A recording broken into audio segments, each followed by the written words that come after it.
Sunday afternoon காலையில் சர்ச்சுக்கு போயிட்டு வந்து மத்தியானம் அவசரமாக சமைச்சிருந்தேன். நான் மட்டன் பிரியாணி செய்யலான்னு பிளான் பண்ணியிருந்தேன். ஹஸ்பண்ட் ஒயிட் ரைஸ் தான் வேணும், சாம்பார், ரசம், மட்டன் கிரேவி வேணும் அப்படின்னு சொல்லி கேட்டிருந்தாங்க. சரின்னு சொல்லிட்டு சுட சுட சாதம் வச்சுட்டு முருங்கைக்காய் மாங்காய் போட்டு சாம்பார் வச்சுட்டு கொஞ்சமாக தக்காளி ரசமும் செஞ்சுட்டு மட்டன் செட்டிநாடு ஸ்டைலில் பெப்பர் கிரேவி மாதிரி செஞ்சுருந்தேன். அன்னைக்கு ஃபாதர்ஸ் டே சூப்பராக ஒரு மட்டன் பிரியாணி செஞ்சு கொடுக்கலாம் நான் பிளான் பண்ணேன். ஹஸ்பண்ட் ஒயிட் ரைஸ் தான் வேணும் அப்படின்னு சொல்ல சரின்னு அவங்க இஷ்டத்துக்கே சமைச்சு சாப்பிட்டோம், முடிச்சாச்சு. கொஞ்ச நேரம் லேப்டாப் வச்சு ஒர்க் பண்ணிட்டு இருந்தாரு. எப்படா இவர் தூங்குவாருன்னு சொல்லிட்டு அவர் தூங்க ஆரம்பிச்சதும் நானும் சின்ன பொண்ணும் பிளான் பண்ணி கடைக்கு கிளம்பிட்டோம். ஆல்ரெடி ஃபாதர்ஸ் டேக்கு கொடுக்கறதுக்காக ஒரு கிஃப்ட் வாங்கி வச்சுருந்தோம். பவர் பேங்க் தான்.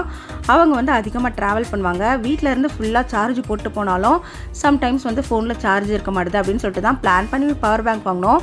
ஆனால் இப்போ என்னாச்சு அப்படின்னு பார்த்தீங்கன்னா 2 பேரும் நாங்கள் தனித்தனியாக அப்பாவுக்கு கிஃப்ட் கொடுக்கணும் அப்படின்னு சொல்லிட்டாங்க.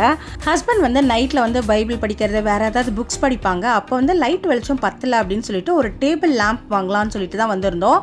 2-3 பார்த்துருந்தோம். இது கொஞ்சம் குவாலிட்டியும் கொஞ்சம் மாடலும் நல்லா இருந்த மாதிரி இருந்துச்சு. அதுக்கப்புறம் 2 கீ செயின் வாங்கிக்கிட்டு என்னோட வண்டிக்கு ஒன்று அவரோட வண்டிக்கு ஒன்றுன்னு சொல்லிட்டு 2 கீ செயின் வாங்கிக்கிட்டு அங்கேருந்து வண்டியை ஸ்ட்ரெயிட்டாக பெரிய பொண்ணோட புக்கை பைண்டிங்காக கடையில் கொடுத்துருந்தோம். சண்டேல சீக்கிரமாக கடையை மூடிட்டு போயிடுவேன்னு சொல்லியிருந்தாங்க. மண்டே அவ்வளோ ஸ்கூலுக்கு போனோம், புக்கெல்லாம் தேவைப்படும் அப்படின்னு சொல்லிட்டு தான் சரி புக்கு வாங்கலாம்னு சொல்லிட்டு இங்கே வந்திருந்தோம். புக்கெல்லாம் வாங்கிக்கிட்டு இங்கேருந்து ஸ்ட்ரெயிட்டாக வண்டியை பேக்கரிக்கு விட்டாச்சு. ஃபாதர்ஸ் டேக்கு அப்பாவுக்கு கண்டிப்பாக கேக் வெட்டணும் அப்படின்னு சொல்லிட்டு பிள்ளைங்க ஆசைப்பட்டதுனால எனக்கு பிள்ளைங்களுக்குலாம் ஒன்று பார்த்து செய்வாங்க, யோசிக்கவே மாட்டாங்க கொஞ்சம் கூட. மதர்ஸ் டேலாம் வந்துச்சுன்னா பிள்ளைங்களை கூட்டிகிட்டு போயிட்டு எனக்கு கிஃப்ட்லாம் வாங்கி தரது, கேக் வாங்கி கட் பண்ணுறது, என்ன எங்கேயாவது வெளியே ரொம்ப தூரம் லாங் டிரைவ் கூட்டிகிட்டு போகிறது இதெல்லாம் பண்ணுவாங்க. அவங்களுக்கு எதுவுமே பண்ணிக்க மாட்டாங்க. அவங்களுக்கு மெயினாக கேக்லாம் கட் பண்ணுறோம் அப்படின்னு சொன்னால் வேணான்னு சொல்லுவாங்க.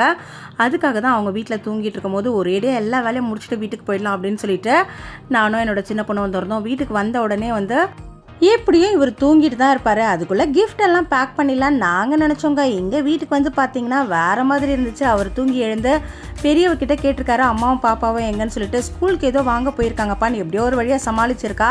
ஆனால் ஏதோ கொஞ்சம் கெஸ் பண்ணியிருக்காரு, நாங்கள் இதுக்காக தான் போயிருப்போம்னு சொல்லிட்டு. உள்ளே நுழைஞ்ச உடனே ஒரு சிரிப்பை கண்டிப்பாக கண்டுபிடிச்சிட்டாரு. நாங்களும் கண்டுபிடிச்சிட்டோம். முழுசாக நினைஞ்சதுக்கப்புறம் முக்காடு எதுக்கு அப்படின்ற மாதிரி அவருக்கு தெரிஞ்சிருச்சு கிஃப்ட் வாங்குது. அதுக்கப்புறம் பேக் பண்ணா என்ன பண்ணலன்னா என்ன அப்படின்னு சொல்லிட்டு கிஃப்ட்டை அப்படியே கொடுத்துட்டு மாடியில் போய் கேக்லாம் கட் பண்ணி ஜாலியாக என்ஜாய் பண்ணியிருந்தோம். காலையில் பிள்ளைங்க சர்ச் விட்டு வந்தோன்னே அவங்க அப்பாவுடைய ஃபோட்டோஸ்லாம் கலெக்ட் பண்ணி சூப்பராக ஒரு ஹாப்பி ஃபாதர்ஸ் டேப்பா அப்படின்னு சாங்கம் போட்டு கீழே ஹாப்பி ஃபாதர்ஸ் டேப்பா யூ ஆர் மை ஹீரோ அப்படின்னு சொல்லிட்டு ஸ்டேட்டஸ்லாம் போட்டிருந்தாங்க.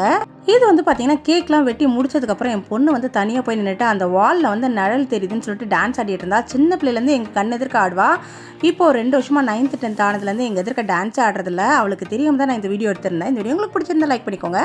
தேங்க்ஸ் ஃபார் வாட்சிங்.